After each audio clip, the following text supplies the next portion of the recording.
communication is where I'm strongest, and it was then that I started kind of getting involved in the marketing and content industry. And when I came back out and I kind of repatriated back to Alberta 5.5 years ago, and I started London Road 3.5 years ago, and we're a full service marketing company. Kind of describe it as our core offering is kind of being a company's out-of-house marketing department. But it started as just me in my laundry room and grew to, there's now a team of 6 of us that work together. 7 if you include my wife as a co-owner, but she doesn't work in the business. Yeah. Yes.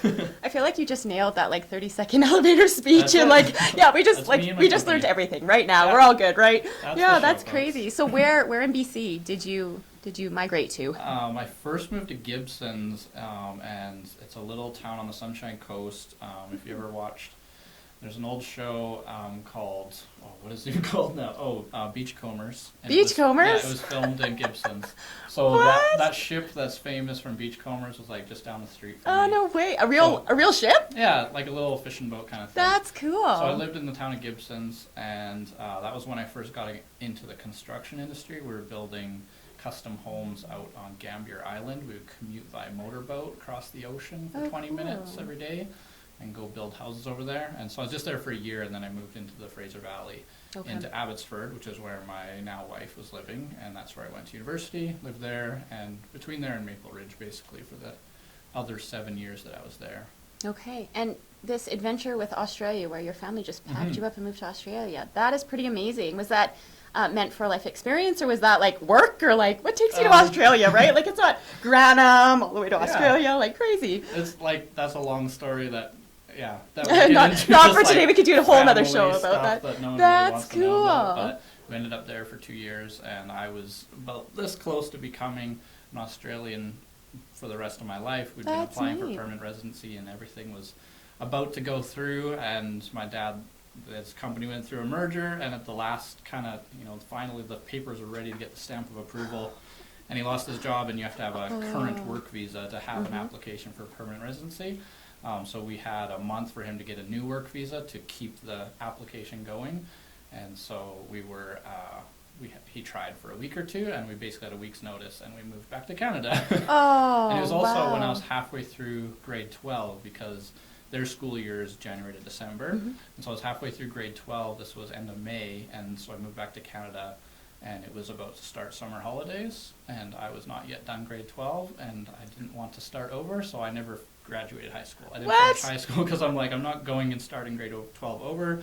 It's summer holidays, and I just went to work instead. Wow, really? So you don't have a high school diploma? I do not. You must have had to upgrade, though, in order to get into university? I didn't go back until I was 23, I think. Wow. And so then that's apparently a mature student, 23.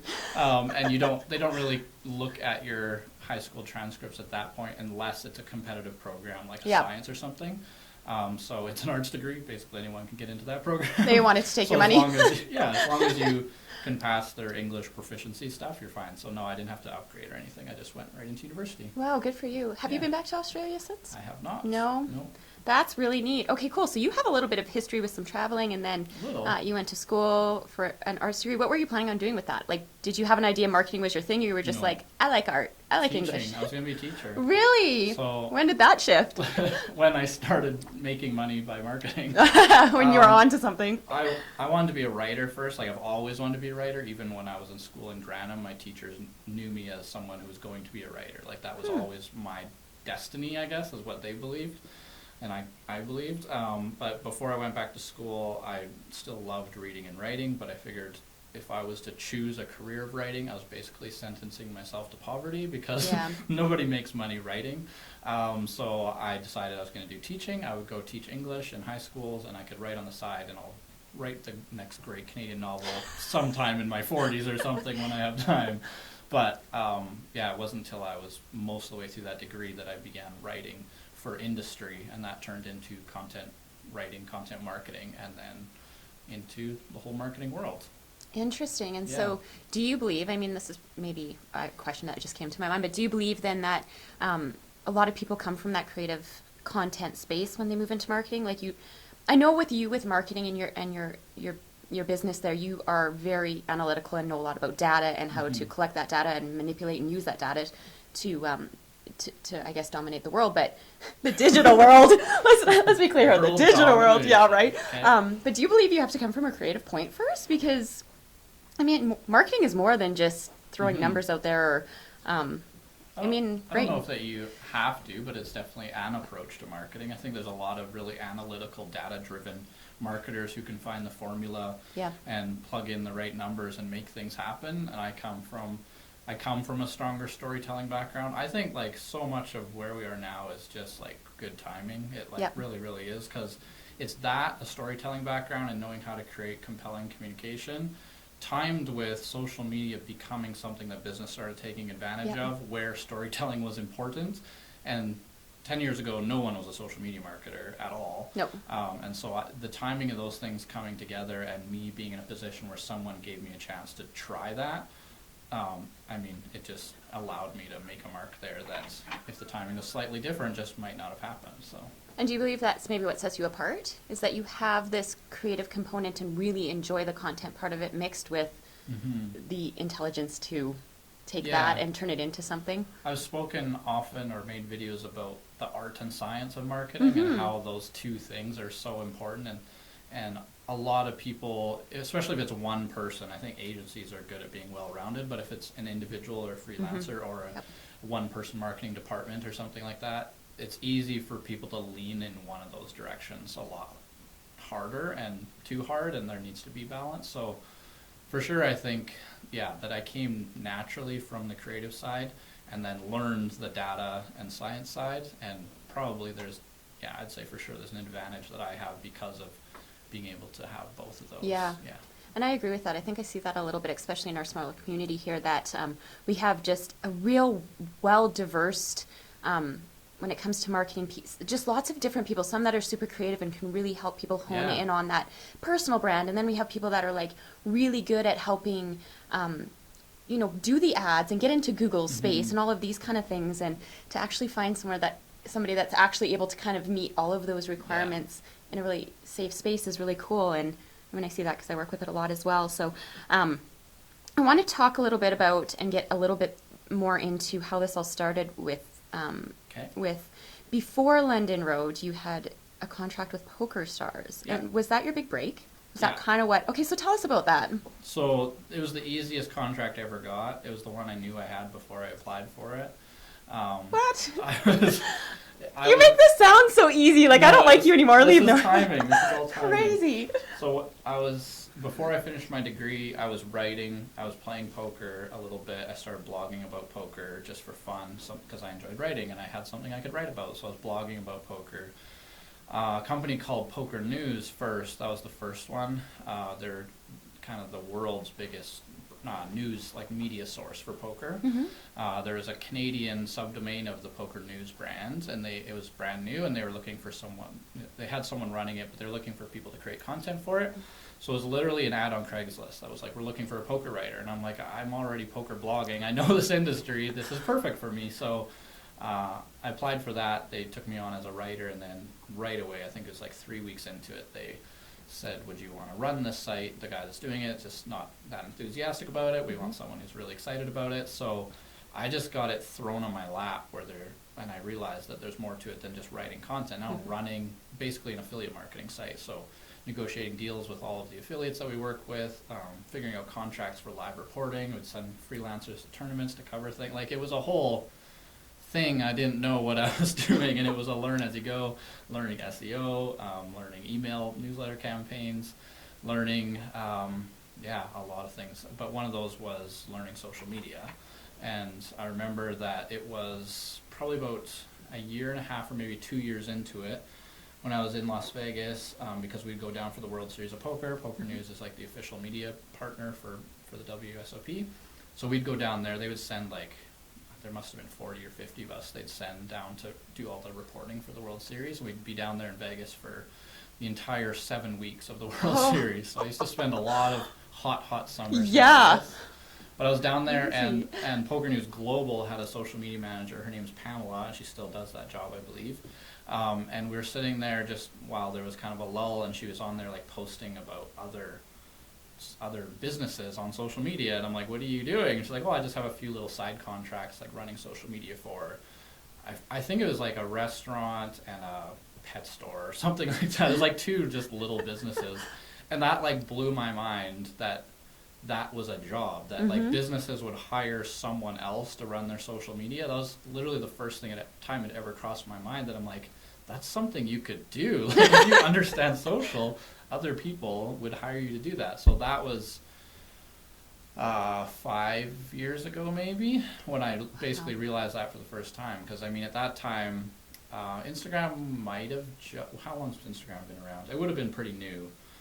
When I started my degree, like, it didn't even exist. Facebook business pages didn't even exist yet, right? Like, things have changed fast. But anyways, so that was when I started, like, really getting into social media and figuring out, okay, like, why does this work? What do people want to see? How do we get better results? And I started diving into it hard, and making that kind of the most exciting, biggest part of running the Poker News brand, which I did for 6 years. We just dropped that contract last spring. But yeah, then PokerStars, I found a job listing, or a position, a contract, I guess, asking for someone to run the Canadian community, so all the social media for the Canadian audience. And I said to my wife, I'm like, if we have the time to do this, we need to decide now, because if I apply, I'm getting this job. Like, I know social media well, I know the poker industry well, I know Canadian poker well, I know like all of the people in the industry, all the casino operators, all the tour organizers, all the major players. Like, I'm known. Like, there is literally no one in the country more specifically qualified for this job. So that's why I say I knew when I applied that basically it was my job. Yep. So I applied, they responded, say, we'd love to have you. Like in one email, like was it quite literally that simple? No, it was like okay. We had a couple You make it sound like it was simple. We had a couple conversations. I wanted to make sure there wasn't conflict of interest, because I'd be having a media company and then a poker room, making sure that was going to be okay, which everyone was okay with. But yeah, that was when London Road Media was born, was because I'm like, hey, now I'm not just a freelancer contractor to one company. Now we have 2. Maybe we actually need to start a company around this just to make it tidier. So that was when London Road Media was created 3.5 years ago. And so we still have the PokerStars contract. Actually just renewed it because it's started the year, so we have it for all of 2020 again. We renew it annually. And it's a very exciting one. It actually very quickly expanded to doing all of North America, so we do all the USA social media as well. And it's been a really fun one. It's the one that opens doors for us. Like, don't tell them this, but I'd probably do it for free, because this goes like worldwide, right? Like, we hit 4 million people here. Yeah. They just bowed down. Here's your little secret. But honestly, like, it does so much for our brand to be able to tell people that that this is a brand that we work with, a big global brand. I mean, we can post to pages that have 1.5 million followers, and the stakes are high, and you got to do things right. So it's definitely a door opener. I mean, for the viewers and the listeners that are joining us now, we're from a city in southern Alberta, here in Canada, that has 100,000 people. Like, we're not in a big community. So when you're talking about the reach that you can achieve through clients like this is something for this community really big, because we don't typically have those reaches here in these small farm communities and agriculture communities. We're not super driven by oil right now in this area. So it's interesting to hear that. And I want to back up for a sec a little bit here. And do you believe, this is a question going back to when you first started, do you think without that initial opportunity, would you be where you are today? Would it have forced you to learn this on your own, or do you believe you were just given an opportunity and you worked with it? Yeah, I'm sure I would have taken a different path, and I would have found some other kind of success in a different way. But I'm pretty motivated, have big dreams of what I want to accomplish. We would have found some way of getting there. It probably would have looked a lot different, but for sure, that initial chance from Poker News was huge. Like, someone just handed that to me and was like, I trust that you'd be a good person to do this. And they mentored me a little bit to help me through that. It was the actual CEO of the company that happened to live in Vancouver. Even though it's a very global Lithuania-based company, he was local, and he was someone that kind of showed me some of the ropes and helped me through it. But for sure, that break is what made it all happen. Before that, marketing was kind of that, I don't know, that fun job that everyone wants to be a marketer. Yeah, right. Honestly, everyone's like, that sounds like a great job. Yeah. And it was never even within my realm of possibility that I thought I would do it. I even, I do know that I was entrepreneurial well before I ever got into this, and I thought about doing a minor in business, but I took one class and absolutely hated it, and I was like, no, I'm not going that route. Well, and I think there's a complete difference between, going to school to be a business owner and growing a business because you have an entrepreneurial spirit, right? Yeah. Some people are just born to do their own thing, and other people are born to be guided through schooling. I agree. Right? So I want to go back again, and that's going to be kind of this whole conversation like this. Yeah, right? We talked about this. I warned you.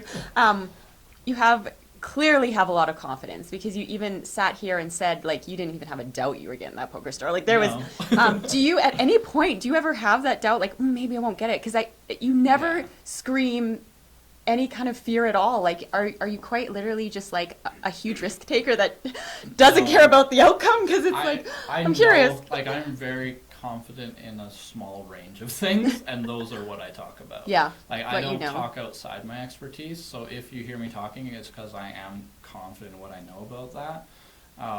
I've said this before, like, you know how much I follow and look up to someone like Gary Vee. And I say this to my wife all the time, like, I am so confident that the way we did this campaign, if Gary Vee himself came to me and said, Lane, what the hell is this? I would say, dude, you don't know what you're talking about. This is great. So there is certain things where I'm like, no, I am very confident in that. And you just believe in what you do. Obviously, you believe in but the I also service know you have. exactly where my limits are and where I'm like okay at that. So can I ask you a question? And I mean, I've had some other guests on it, and I think Brandy Tyndall was one of them. She doesn't believe.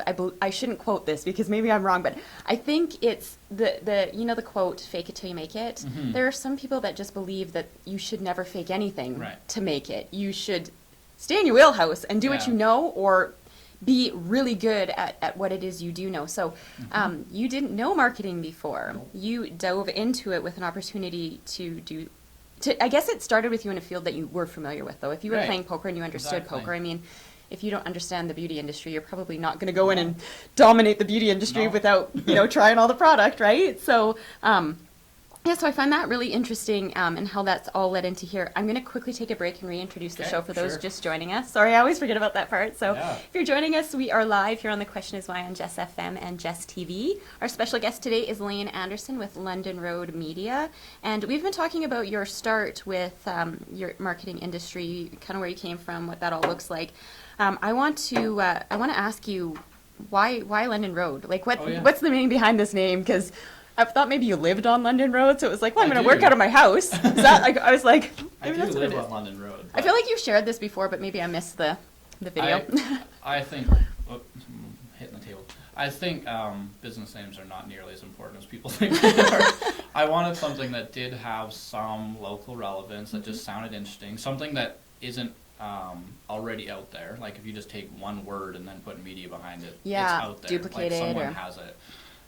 So I wanted to be unique. I also wanted to just sound interesting, but I didn't want it to be so local that somewhere, like, because we do have international clients, I didn't want someone else to not get it. Like, it just sounds interesting. I have people from Europe saying, like, oh, that's such a neat name. I like your business name. They don't really know what it means. Yeah. It could mean, and so So it doesn't London Road- have special meaning to you. It's not like the so birth that of your everyone- baby was on the, okay. No. Everyone that's not local wouldn't know that London Road is a neighborhood in town here that is kind of Lethbridge's old neighborhood, like the big, or not big, but old houses, the big trees, very close to downtown. Every city has a neighborhood like that, like the one that's right close to downtown with the old houses. That was just the lifestyle I've always wanted, was to live in that kind of neighborhood. Oh, cool. And coming from BC, that is not attainable. That's like a $4 million house starting. So in Lethbridge, it's very affordable. I just love the community, everything that it stands for. It's like our whole business is the mashup of the old and the new. So like the London Road, very old world, heritage, stuff that stands for a long time, quality, all of that. And then the media is like the brand new, the innovative, the tech savvy. And even our colors, like we're very black and white, which is the London Road. And then we have this like orange, which is like the media, new, creative. So we kind of do that mix thing, and that's where the name fits with it. That was all figured out retroactively. It wasn't planned. Yeah, it's not like you start with a name. And lots of people do. Lots of people are like, well, I'm going to start with the name and build it from there. And it's like you say, that's not relevant when you're providing a service, right? It's not. The name is just a name. You give it meaning when you build your brand. Yeah. And I know for me, like, my business name is A-List Assist. It's gone from A-List Assist virtual assistant to business support. Like, I've had to change to adapt to kind of what the needs are. But I chose A-List Assist because I wanted to work with the A-List. I only want to work with very successful people. I want to work with people that aspire to be great. So I was like, if I throw that A-List in, like, I don't know, right? But yeah, right? But now it's funny because everybody's like, what? How do you spell it? What is it? So looking back on it, it's like, maybe I should have been a little more creative. But like you say, the name doesn't matter. It's the person. It's the people, right? I mean, there are bad ones. There are some like, oh, that's not a good business name. But or ones that like imitate and just change a word to almost like immolate another person. And yeah, I mean, I've heard horror stories of that too, right? So. Yeah. So can you dive a little bit into what exactly you do over at London Road and what your team does? Because I know it's not just you. So our reputation has kind of been built around our social media marketing for sure. That's what we're known for, and because of contracts with people like PokerStars, that's what we're known for. So we provide services to all three different types of business, as in like the big enterprise brands like PokerStars, to the SMBs, which is my favorite, like small to medium business. If you're doing 1 to 10 million a year, that's like our core audience of the type of business we want to work with. And then everything below that I call micro business, and we're developing ways to be able to work with them because our services are too expensive to be able to do it with service. So we're trying to help them through products. We serve every kind of business, and we're full service, so we do every kind of marketing. So that sounds like we're really bad at figuring out what we're good at and what our niche is, but basically our niche is we want to do that in Southern Alberta. Yeah, well, and that's the thing. I mean, for people that maybe aren't familiar with Southern Alberta, you have to be diversified in that way. You have to be able to offer a little bit of everything because we don't just have a niche community here. No. And so and you said 1 to 10 million. So people that have that in revenue or generate that in revenue is kind of who you work with. Yeah, I call that like SMBs are like 1 to 10 million. So if you're at the 1 million mark, you probably have, I don't know, 10 employees or something like that, depending on what kind of business you're in, and from there up to 10 times that. And so why wouldn't they have internal marketing? Yeah, so that's people where or gurus or whatever, right? Exactly. So that's why at enterprise level, I don't want to be your out-of-house marketing department, because it just makes sense that you have your own marketing department. Yeah, right. Like, don't hire us. Get your own marketing department. You're going to save money, because that's why we make sense. Is if the alternative is hiring one in-house person or 2 in-house people, we can do that for the same price, but you get the expertise of 6 different people. Yeah. So especially if you can only hire one, like it's really hard to find one well-rounded person. Yeah. So they're going to be great at maybe traditional media, or they're great at live events or something like that, but they don't know social, they don't know digital ads, they don't know landing pages, they don't know website design, whatever it is. So that's why an out-of-house department makes sense to me for those kinds of businesses, as and that's what an agency means by definition, is you have specialized agents within it. So we all have very different skill sets, and that's how I hire, is where's the gap that we don't have like a true expert in, and that's how we fill it. So that's why it makes sense. If you are big enough to have your own in-house agency, if you can hire 3 or 4 people, then we're not for you, other than we can do organic social media really, really, really well, beyond what I think most people could do in-house. I think we are like industry leading worldwide on organic social. So I can do that no matter how big you are, because you're probably not going to get in-house, but smaller than that, we'll do just full service out-of-house marketing department. Yeah, and I mean there's a lot that comes with doing out of house, because you're not managing employees. You don't have to worry about conflict. And you know what? For a lot of bigger businesses, there's some lack of leadership, and sometimes they struggle in trying to put teams together that actually suit each other. Why not just have the experts that already have that established? And I mean, this is the same concept I run in my business. I'm a big believer, and I am really good at one thing, but I know with administration, especially when you hire an administrator, you might have one that's really good at bookkeeping, one that you're not going to get one person who can run your whole entire business, your marketing, your bookkeeping, your administration, answering the phone. And so I think that's when bringing on that really strong agency or team that has those strengths in all of those places is so valuable, right? Yeah, absolutely. So yeah, and I want to congratulate you on your recent invite to Social West 2020. So tell us about this event and what you're bringing to the table. Social West is, I think it's Canada's largest digital marketing conference. It's definitely Western Canada's largest And then he also, Mike Morrison that organizes it, does one in the East called Social East, and he says it's the biggest in the East, but I know the West one is bigger, so I think it's kind of the biggest. Anyways, he started it, I think this is year 4 or 5, that's, okay. I think maybe 5 this year.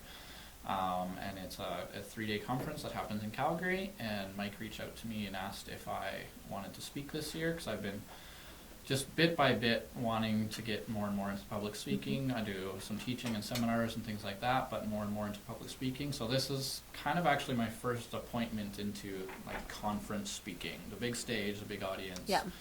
So that's going to be, I'm really excited about it. I'm super glad that Mike reached out. I'm going to be talking about organic social media because it's the one thing I can go up there and talk confidently about and be like, I know what I'm talking about. I don't care what you guys, if you think I'm wrong, I feel confident that I know what I'm talking about. So can you tell us a little bit about what organic, just maybe I need to be clear on this before we move into these conversations. What exactly is organic? You said marketing or social media? Organic social media. Okay, yeah. What is organic social media? It's the posts that you put on your page or account that are not ads, basically. So just the free part of social media. So is it telling your story? Is it getting vulnerable? Is it personal branding? Or is it quite literally just offering a product or service in that typical fashion of here's what I do, here's how much it costs? No, it's, I mean, it's different for every business, but the most important, like the variable that is important for every business is it has to be valuable to your audience. That's it. I mean, social media, your followers have to choose to follow you. It's not like TV. It's not like other ones where you, and which is why those are called interruption marketing. You went there for something else and then an ad interrupts you, and then you have to see it.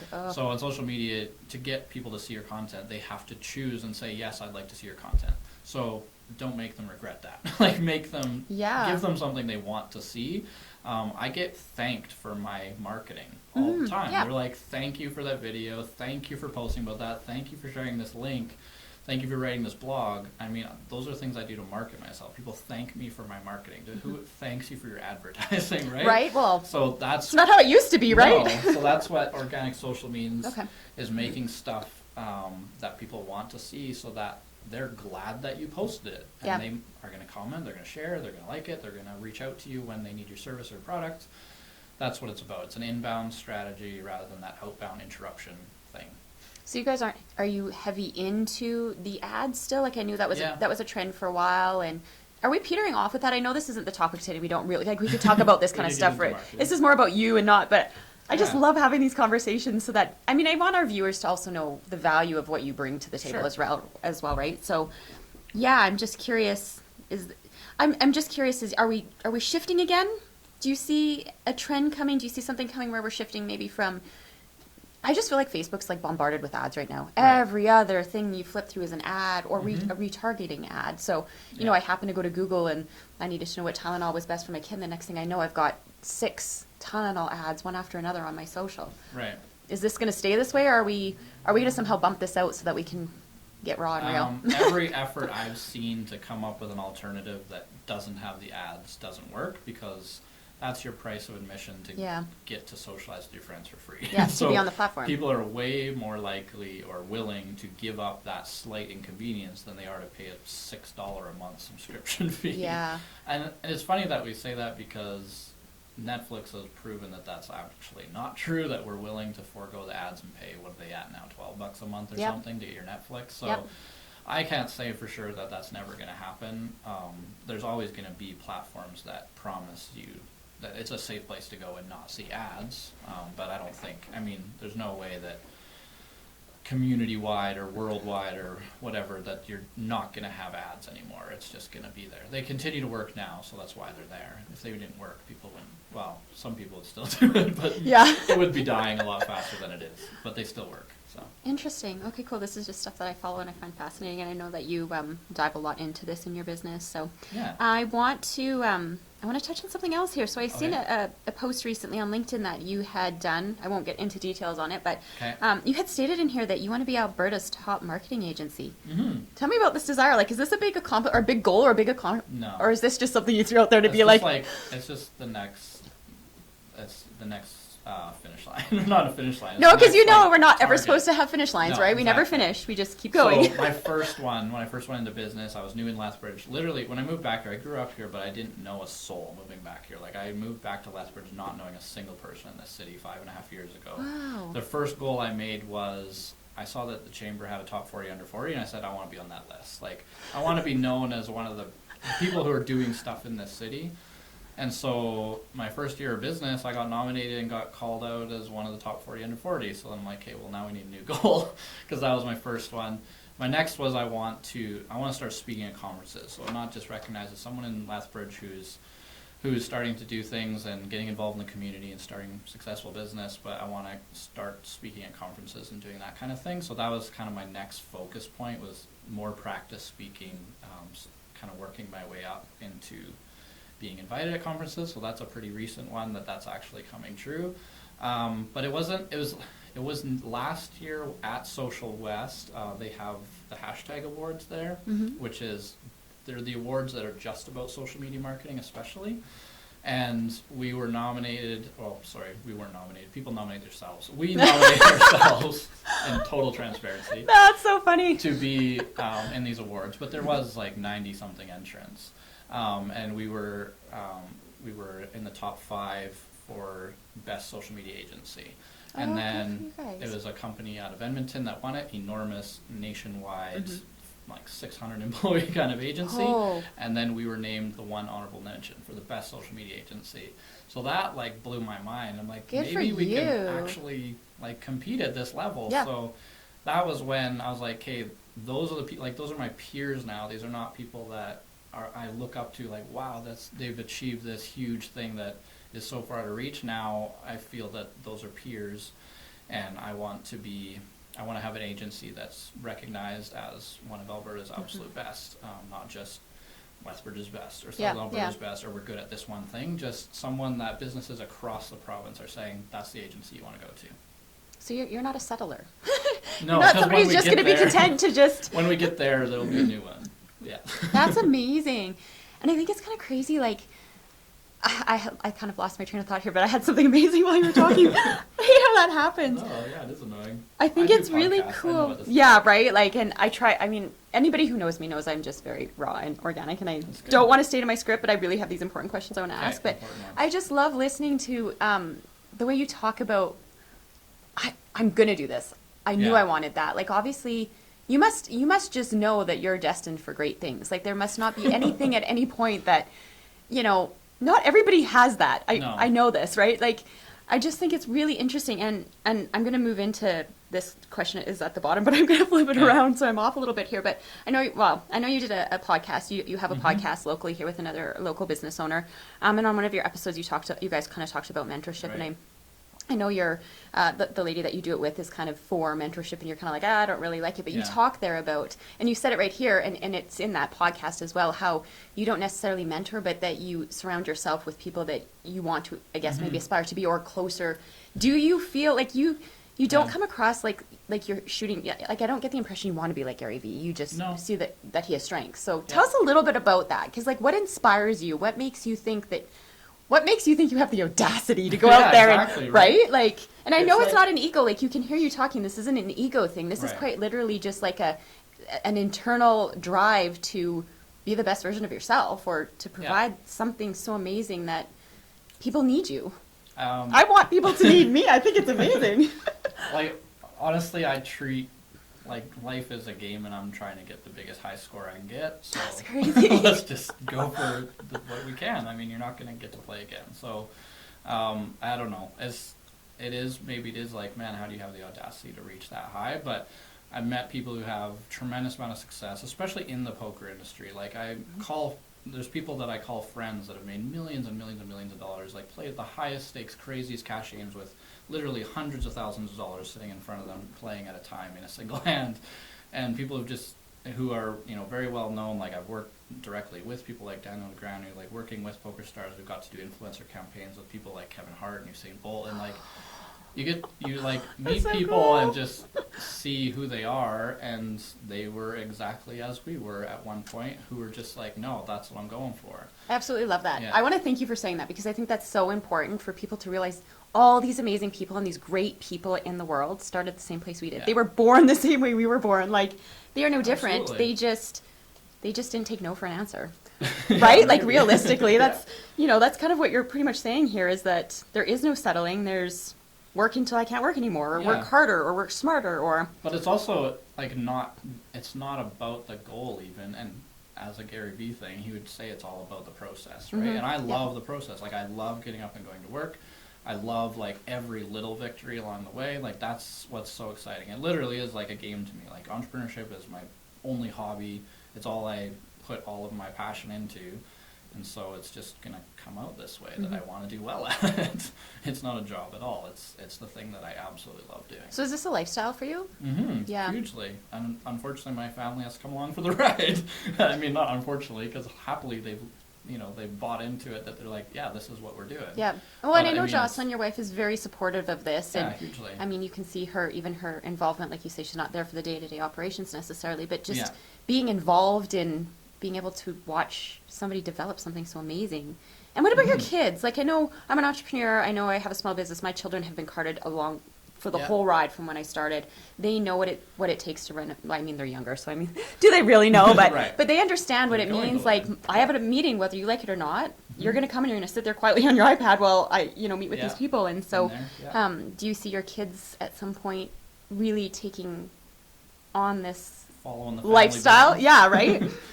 I think for sure my oldest, my daughter, I think she's going to be an entrepreneurial girl. She was finding rocks in the gravel at school and selling them to other kids at recess. She even had a layaway program. Oh my gosh, that's awesome. She's like, yeah, this person owes me money next Thursday because I sold them this rock. Like, she's going to be entrepreneurial for sure. That's amazing. I think. I mean, if she doesn't want to do that, that's fine. But I think she will be. I don't know if the kids will. If they want to, I'll be happy to be as involved as they want me to be. Or at the same time, like, people need to fail and learn, so just let them do it. And I love that. My oldest daughter, I don't know, how old's your oldest daughter? 8. Okay, my oldest is 10, and very similar in that way. You know, if she could make a buck off anything, she would figure out how to do it. And I love to see that, and I love to nurture it, because I think it's important that she finds her way in doing whatever it is she loves. And I mean, right now she's really into writing. She's 10. And so she came home today and she tells me, I've got 10 people on my script.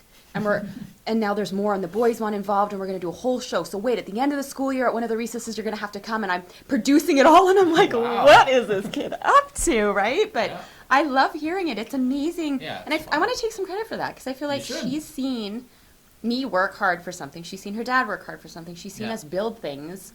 You just don't go to work for somebody every day. That's not how it works. For us, anyways. I mean, it works for a lot of people, but for us, it's not about just showing up and going to work. For us, it's about... it's a lifestyle we love. Yeah. But it comes with its challenges. So can you tell us some of, you don't have to necessarily tell us your challenges, but like, what things do you face day to day that maybe are roadblocks in making you get to the success? I'm sure it's like everybody else, but. Yeah, just time, right? Like all of us, we have finite time, and it's trying to figure out how to best use it. And I'm not, like, it's silly, but like, I don't feel like I work that hard, honestly. Like, I put in my maybe 8 hours a day, and I go home and I make supper and hang out with the kids and go to bed, and I don't do the 4 a.m. miracle morning and all that stuff. Like, I just don't do that. I've heard this in your podcast with Kelly Ray. Like, it's just not my thing. I don't, like, I'm definitely thinking about my business well beyond the 8 hours and problem solving and maybe addressing a few things here and there. But like, I don't work more than maybe 50 hours a week. Like, it's not that I work that hard. Like, I'm a big believer in having a good work-life balance.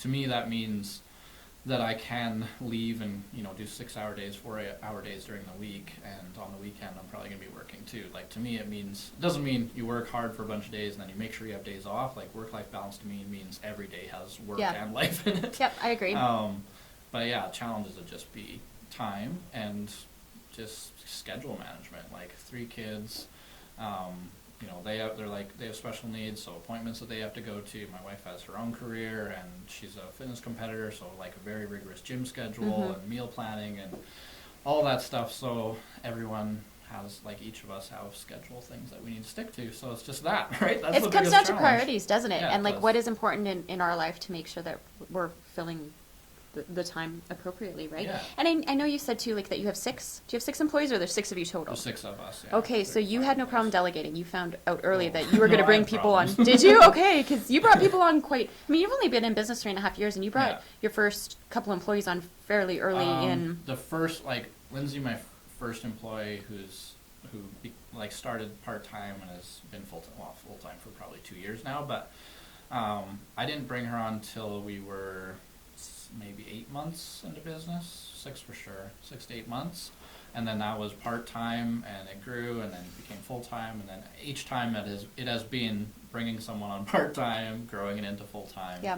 So there's never been any, like, huge leaps of Let's bring on 10 people all at once yeah. and, like, see how it goes. No, it's been, like, everyone has that idea of the entrepreneur narrative being, like, you took this huge leap of faith kind of thing, Mhm. and, like, I've never had that moment. It's always just been, like, no, we can go 1/2 step more beyond what we had, and it's pretty safe, and it's never been that huge leap of faith moment, but... Sounds like you're a good planner. No. No? Really? No, I'm intuitive. This is our podcast. Oh, I like it. You're intuitive. Me and my other co-host, she's like the book smarts, has the master's degree, does the planning, calendars, processes, Yep. like all of that. And I'm just like, I don't know why I know how to do this because I didn't learn it from anywhere. I'm just like, that feels like how it should go. So I'm the heart, crazy. she's the brain.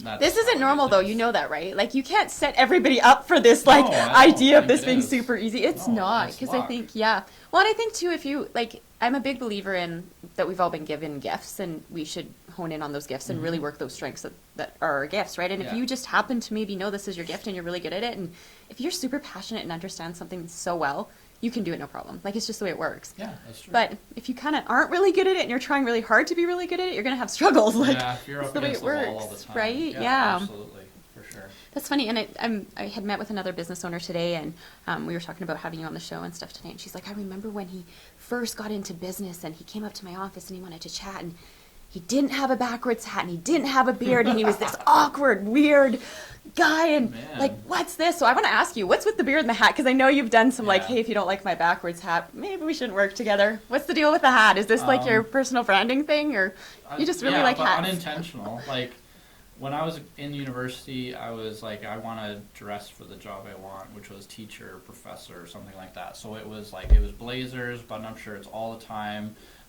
hair done, nice shoes. Like, it was a total different. I had like mutton chops for a while, like just like totally different thing. When I got into marketing and especially content marketing, and I have a blog about this on my site where I talk about how I really believe the skateboard world is where content marketing I like read really that one. became mainstream. So that's been my roots. Like, I grew up a skater. When I moved to Australia, we surfed a lot, and like just that whole thing. I grew up as a skater kid.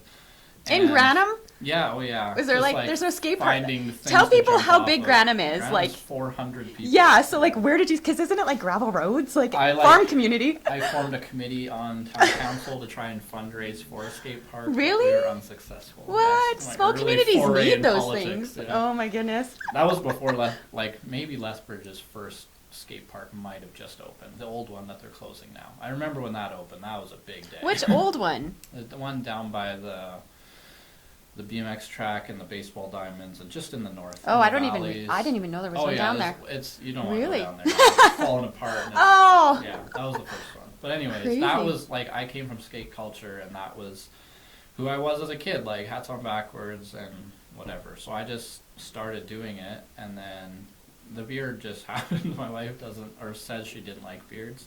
Like, every week it would like grow a bit more, so it would be like stubble, and then she's like, that's okay, like that's fine, but no longer. And then like 2 weeks later she'd be like, well, actually no, that's okay, just no longer. And it just like kept going that way, and now she's just admitted she actually likes beards. oh, yay. It just had to be Turned a on her. progression. But anyways, that along with my like tagline thing of do something awesome just happened because I started making videos that captured me looking this way and just happened to say that thing once or twice, and people just latched onto it and it became how people recognize me, I guess. And so now I can't really change it because it's what I am. So But again, you grew something organically. Like, you never Yeah. went into something No, and I being didn't like, this is what craft I it that way, want no. and this is what I expect. You just grew something organically, and people Yeah. liked that, clearly, right? So I'm Yeah. still floored that you were into skateboarding in Granham. Like, We just it know was these like solar we were companies. either building ramps or something to skate on, or we were out skating, or maybe That's watching funny. skate videos on VHS.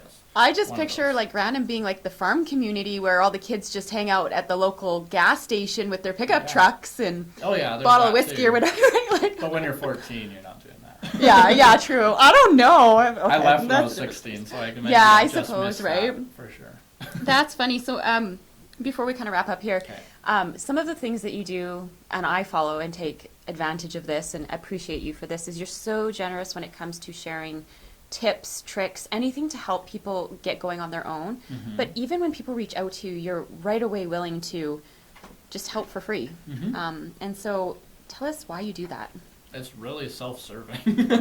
It's expertise You just want people to building. say thank you? Is No, it like an it's- ego thing again? It's You want like expertise building. yeah. They just like it's how you get people to think of you when they have a problem in that industry or Yeah. market or whatever it is.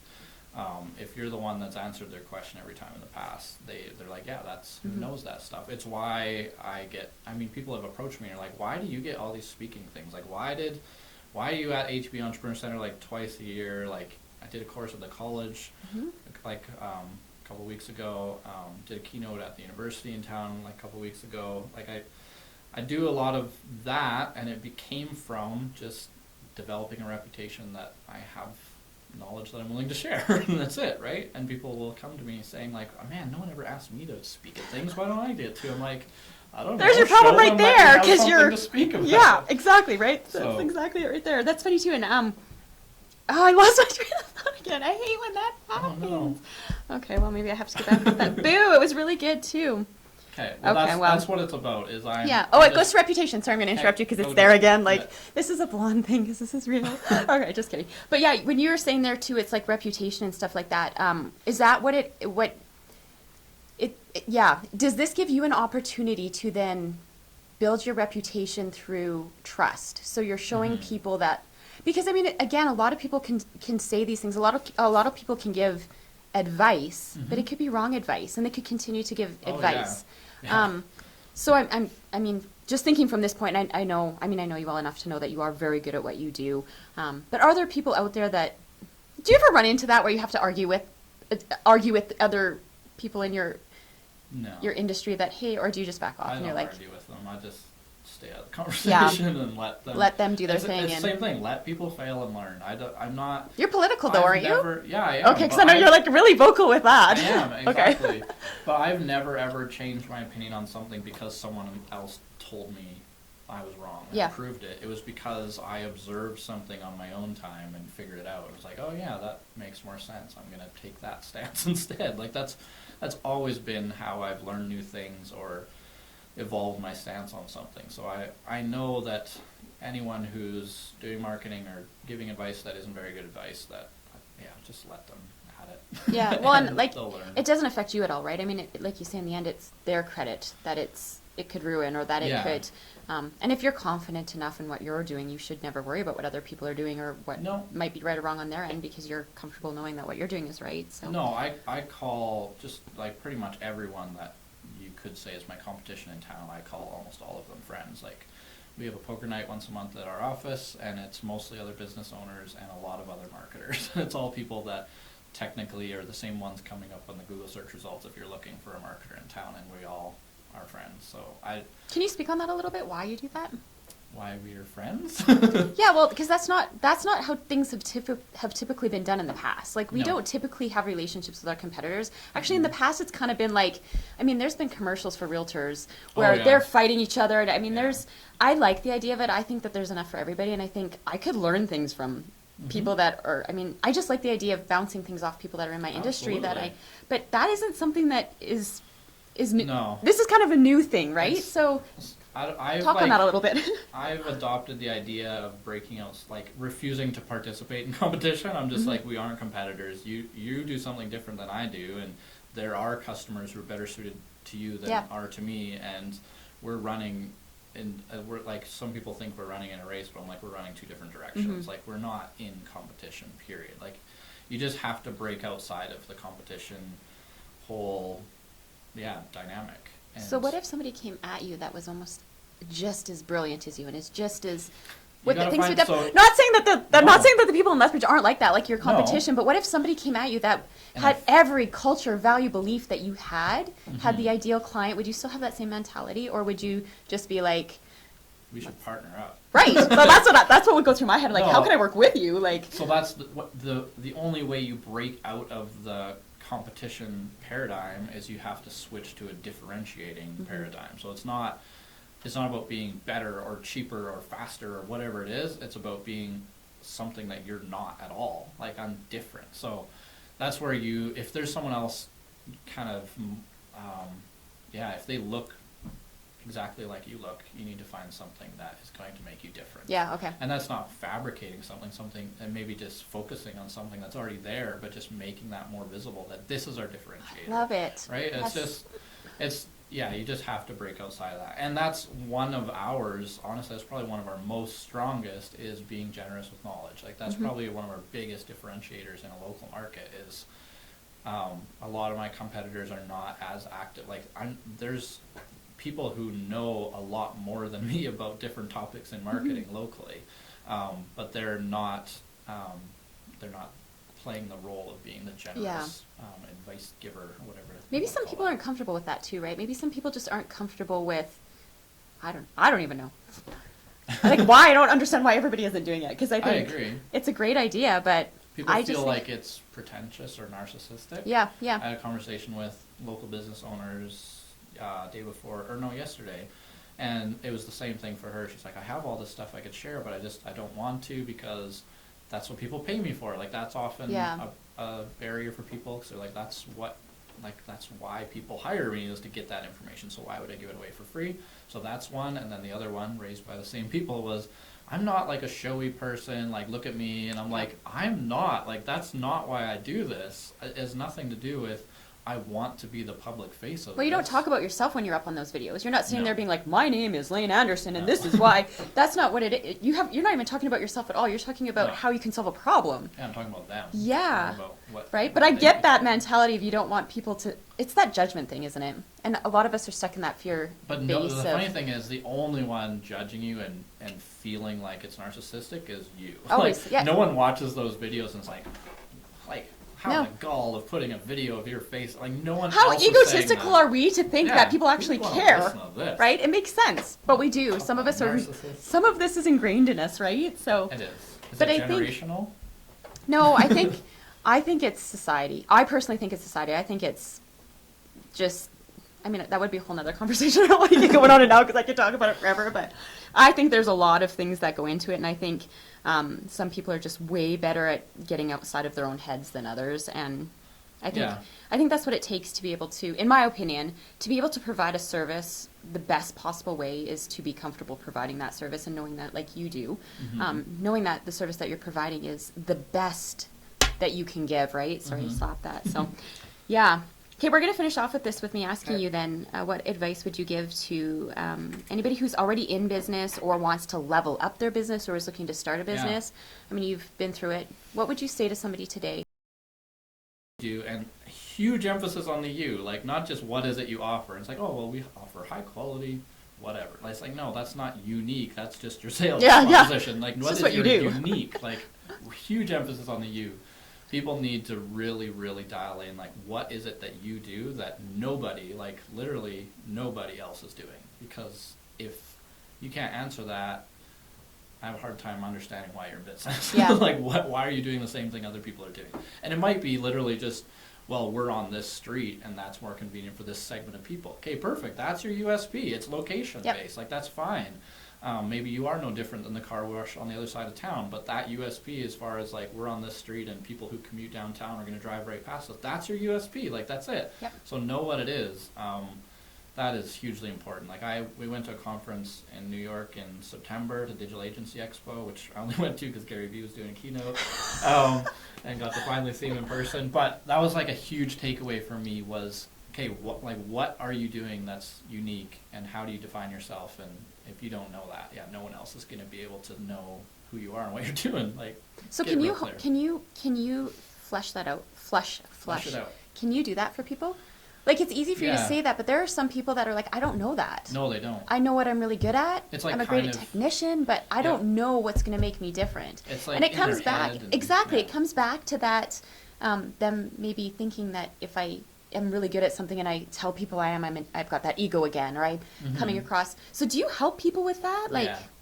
That was something, because we do brand development for people, and so we've developed a questionnaire that we work on with people that takes this vague thing in their head about who they are and what they're great at that they really can't define, which is no fault of theirs, because that's not their role. They're great at cooking, whatever. yeah, something. making pies. Yeah, so that's what they're great at. They don't need to know that stuff, but they do have it in their head, like, because brand is just, it's the business version of a personality, Yep, right? absolutely. And so if we can, I know it's there, it's somewhere, so we need to extract it. So we've developed a questionnaire that extracts that from people's heads and puts it into some answers that I can look at and start crafting into a document that I can give them that says, okay, here's your brand. This is what you are and how you should talk about yourself and what you should look like and who you're targeting and all that stuff, because yeah, if it's just vague in people's head, that might actually serve them pretty well when they're small, but as soon as you scale, you need to get everything out of your head and remove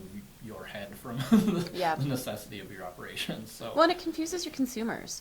Like, if you're not clear on what you do or how you want to present it, it confuses them. I mean, I know this. I've experienced this. This has been something that's been very hard for me. So this this questionnaire and stuff that you're talking about right now, is this just like a one service thing, or is this part of your big package? Like, can somebody come to you today and say, hey, listen, I just need to start here. I've got everything else figured out. I need to start here. Can they buy that package? You'll work through it with them. And so, okay, so when you We've say you done- work with 1 million to 10 million, that doesn't necessarily mean you won't help a one-off, so or you won't that's help. where, so with micro business, we have 4 different things we can do for them. We can do like one-off projects, and one of those would be brand development. A common one is just help them run social ads because they're confusing to people. So it's Yeah, something absolutely. we can do for literally like a couple $100 a month. Like, your ad spend is your ad spend.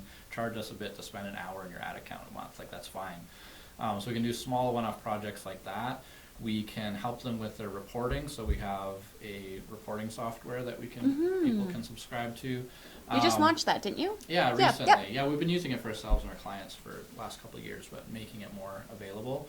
And then our seminars, because that's how we teach and help people, business owners, in person. And then online courses is something we're starting to build out because we've just had so many requests of people who Yeah, couldn't make to it be to able to do seminars. it. So that's how we help. Anyways, one of those is those one-off projects and little campaigns. So you're not committing to a retainer or anything like that. It's just like, save up a bit of money, we'll help you with this one really important thing. And one of those would be brand development, where we get that idea out of your head and ask you questions that kind of force you to think in different ways. We ask silly questions like, if your business was a genre of music, what would it be? We ask I love questions that. like that because I just you wrote a learn how post people about think that. about their business, and you start translate it. The answer is not in any way directly translated into how we describe their brand, but you can interpret something in why they answered a certain way that Yep. helps you understand. Yeah. Well, and that's, I think, going to like the whole thing with my show is the question is why. I live my life and run my business off of questions. I love questions. It's how I learn. It's how I learn about people. It's how I observe. And the same thing, I was just kind of writing. You know how sometimes you get ideas in your head and you just write them down really quick and save them in a bank for content? That's what I do. And I had written one today about, I had one about, I'm very awkward. Okay. I'm very awkward. It's okay. I like it. But with Own it, that yeah. awkwardness comes some really amazing questions, which really helps me dive into getting to know my clients and maybe what they're comfortable with, what they're not comfortable with. It just really helps you when you ask really raw, weird, uncomfortable questions. It helps you dig really deep into what people really want or what they really. And I like the idea of being able to start there. Like, for some of these small business owners, I deal with mostly small business owners, so Yeah. I would be micro businesses, and I love it. It's my passion. It's where I am at my best. But I love having that idea of just having that small little spot for them to start and just get those creative juices going. So I'm glad to hear that, because when you had said 1 to 10, I'm like, oh no, like Yeah. I want the little guys to get your support Exactly, too. and, So and I want them to too. So we've found ways to help them in small ways, and because we've too often had people come to us and like, we'd love you to run our social media. I'm like, that's great, but here's where it starts. Yeah, And like, yeah. I don't think, I'm not going to assume, but this is where it starts, and their reaction will quickly tell you that I don't think you're there. And so the answer is, rather than yeah, we have to get out of the territory Yep. of we do it for you into we help you do it better yourself. Yep. And so that's, Yep. yeah. And I feel the exact same way with my business too, because for the longest time I would just do the work for my clients. Yeah. They would come to me, they'd be overwhelmed with stuff, and they'd just do the work. And I started to realize that you need to actually understand why this part of your business is Yeah. important. Yeah. Just to give somebody all your bookkeeping, say do it, and then get take it to the accountant at the end of the year. You know nothing about your finances. You know nothing about what Right. your revenue is. You know nothing about your budget. Nothing. So I got past that, and I started to realize there's more important things before they're ready for that. You can let that go when you understand that part of your business. So, For sure. we're going to wrap up here, but I Okay. would like you to shoot out where people can find you. Where Okay. are your handles? Where are you located? Where can we find Lane? I am all in on LinkedIn this year, so I love LinkedIn, my platform. Me too. I love on LinkedIn, so everyone should look me up there. Which you just have to find my name. There's no handle, so Lane Anderson on LinkedIn. And I am committed to daily vlogs this year, so somewhere between a minute and 3 minutes, I'm posting a video every single day, and it's not the tip stuff that I'm used to doing. It's more just like behind the scenes of what I'm up to and what it's like to be a business owner, a marketer, an entrepreneur, public speaker, a teacher, all that stuff. So I was creeping your living room on one of them. I'm like, Yeah, yeah. wow, I really like that picture. Oh, Jocelyn's got good decor ideas. my, It's like, my decor ideas. was it yours? Okay, I just No, I'm assumed it was hers. I'm like, I know her kidding. vibe kind of, so I'm like, Yeah. oh, I wonder if that's No, hers. it's definitely But I was totally creeping your living room. I was like, oh, this is cool. Look at the little chair in the corner. Yeah. That's the thing, though. People want to know who you are. Yeah. As people. They don't want the polished, edited, nice. I mean, Yeah. that's what I've done for years. Is that kind of video. And now I'm just like, okay, let's just show people what's up, and this is what I'm up to. And I think I resonate with that way more. I Yeah. want to know you're as human as me. I want to know that what you're doing is what I'm doing. I don't want to see something that you're doing that's not attainable for me. Right. You're like, what is that? I've Yeah. never had that experience. Yeah, No, right? no, Like, no. I don't want to see you sprawled out on a leather couch. I can't Yeah. afford a leather couch. Yeah, exactly. Right? So awesome. And you are located here in Lethbridge. Yeah. You're in our downtown hub, and you've got a cool little space there. You've got some cool people in there. And Yeah. do you still do co-working out of it? We Kind of? do, Yeah. yeah, but that might have to change. Yeah, well, if you We're keep starting to expanding grow. and filling it all up and stuff like that. Awesome. Yeah. Well, I appreciate you being on the show. Thanks Thank you for the invite. Yeah, thanks for joining me and letting me kind of do that awkward. Actually went really well. I was really nervous because I was like, I'm intimidated by Yeah, him, well, you right? said Like, that on LinkedIn. I Why? am intimidated. I'm intimidated by anybody that's Okay. bigger and better than me. It's good though. I need No. like if I weren't intimidated, I wouldn't invite you. Like I don't want to talk Okay. to people that are like me. That Right. would be no fun, right? So I want to talk to people that are like bigger and better. I know that's that awkwardness. But anyways, I'm going to wrap up with introducing next week's guest. So next week I'm going to have Martin Devliger. Martin is living with a chronic disease called cystic fibrosis. And I'm going to talk to Martin about what CF is. And what it's been like living with the disease. It's a lung function, and it's a very serious disease. And he has invented the Monarch airway clearance system. He really is passionate about helping others living with this disease. So we're going to have him on the show next week. I'm really looking forward to that. I have a personal story with that, so it's a big one, really close to my heart. So that's next week live here at Jess FM and Jess TV at 8 p.m. Thank you again, Lane, for being on the show. Thank We're you. looking forward to all the amazing things you've Yeah. got going on in the new year, and we'll look forward to next week's show. Thank you.